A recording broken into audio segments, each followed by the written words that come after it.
Hello future doctors. તો આજના વિડીયોમાં આપણે વાત કરીશું કે ગુજરાતમાં મેડિકલ કોલેજના રજિસ્ટ્રેશન પછી તમારું કટ ઓફ કેટલું રહી શકે છે. કારણ કે જેટલા વિદ્યાર્થીઓ રજિસ્ટ્રેશન કરે તેના પરથી તમારું કટ ઓફ ડિસાઇડ થાય છે. જેમ વિદ્યાર્થીઓની સંખ્યા વધુ તેમ તમારું કટ ઓફ હાઈ જશે, જેમ વિદ્યાર્થીઓની સંખ્યા ઓછી તેમ તમારું કટ ઓફ લો જશે.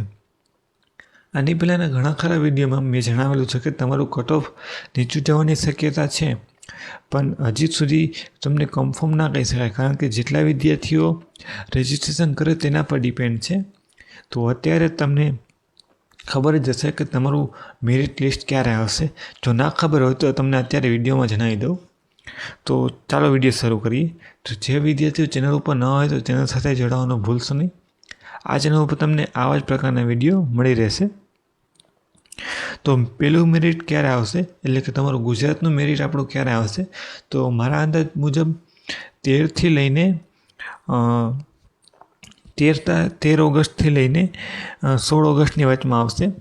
કારણ કે તમારું જે હેલ્પ સેન્ટર પર ડોક્યુમેન્ટ વેરિફિકેશન અને તમારા પ્રમાણપત્રોની ચકાસણી માટેની અંતિમ ડેટ 13 છે.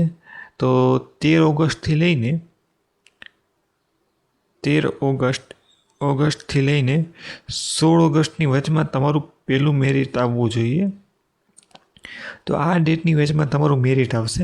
ફોર એક્ઝામ્પલ હું ગણી લઉં 15 તારીખ, એટલે કે 15મી ઓગસ્ટ તમારું મેરિટ આવે. તો મેરિટ પરથી આપણે ડિસાઇડ કરીએ કે તમને તમારું કટ ઓફ કેટલું જશે. તમારું મેરિટ જો ફોર એક્ઝામ્પલ 15 તારીખે આવે તો તમારે 15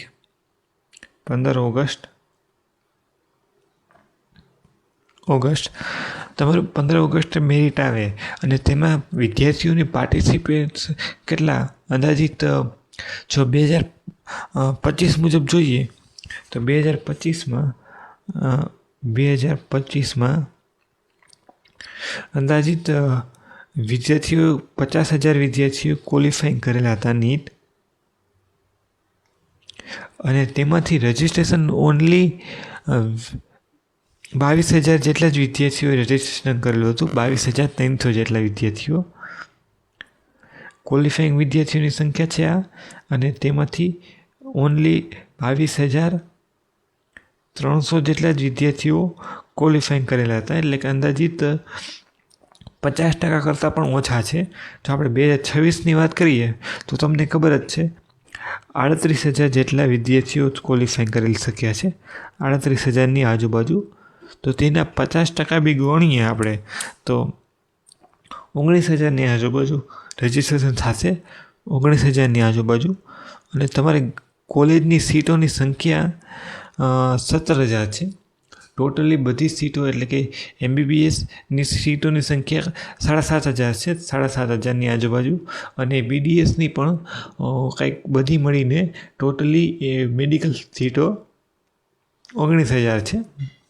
તો તમને જે વિદ્યાર્થીઓ મૂંઝવણમાં છે કે અમને એડમિશન મળશે કે નહીં, તો તમને મળશે, ડોન્ટ વરી.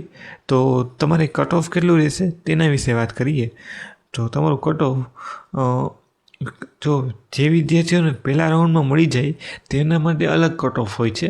જે વિદ્યાર્થીઓ થોડા ઘણા ઓછો સ્કોર છે તો તેમને સેકન્ડ, થર્ડ કે સ્ટે વેકન્સી રાઉન્ડ સુધી વેઇટ કરવું પડે, તો તેમના માટે પણ અલગ કટ ઓફ હોય છે.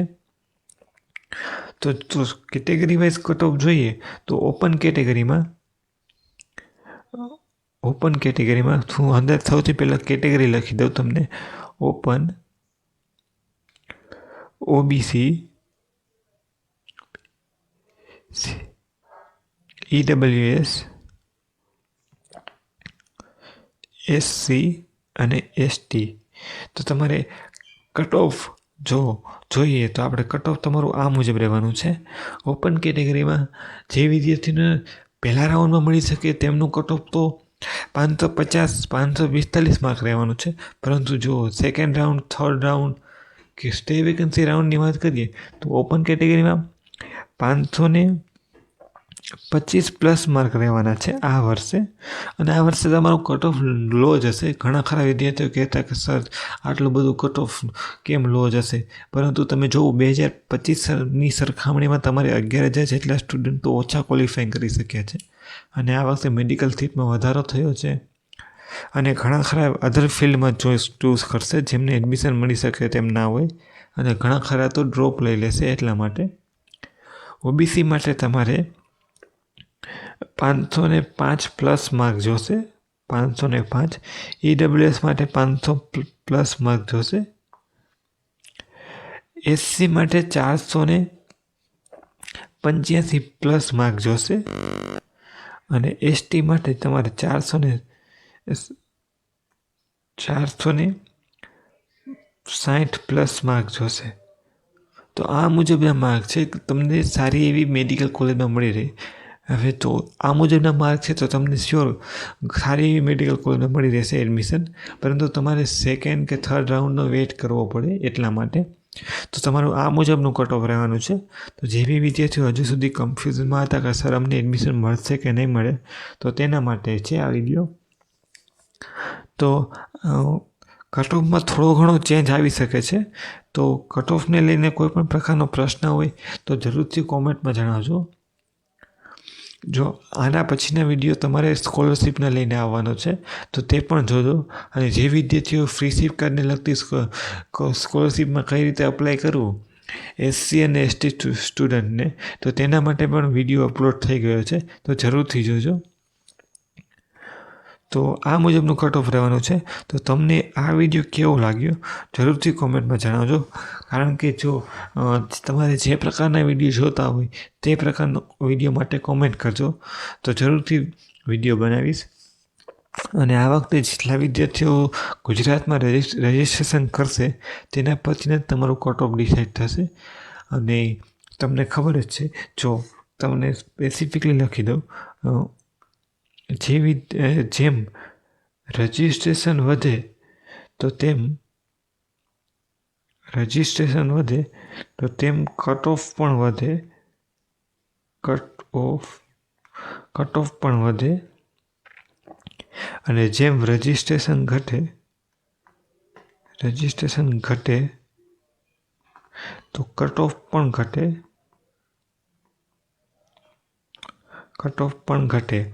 તો આ મુજબ તમારે યાદ રાખવાનું છે.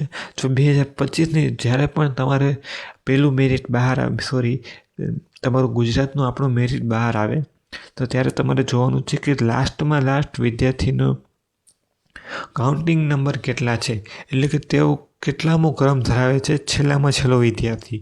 એના પરથી આપણે અંદાજો લગાવીશું કે તમને એડમિશન મળવાની શક્યતા કેટલી છે. જો ઓછા વિદ્યાર્થીઓ હશે તો તમને ઇઝીલી એડમિશન મળશે. એટલા માટે કહું છું. તો તમારે આ મુજબનું જોવાનું છે. તો તમને કોઈ પણ પ્રકારની મૂંઝવણ અથવા પ્રશ્ન હોય તો જરૂરથી કોમેન્ટમાં જણાવજો. તો તમને આ વિડીયો કેવો લાગ્યો જરૂરથી કોમેન્ટમાં જણાવો. Thank you for the watching.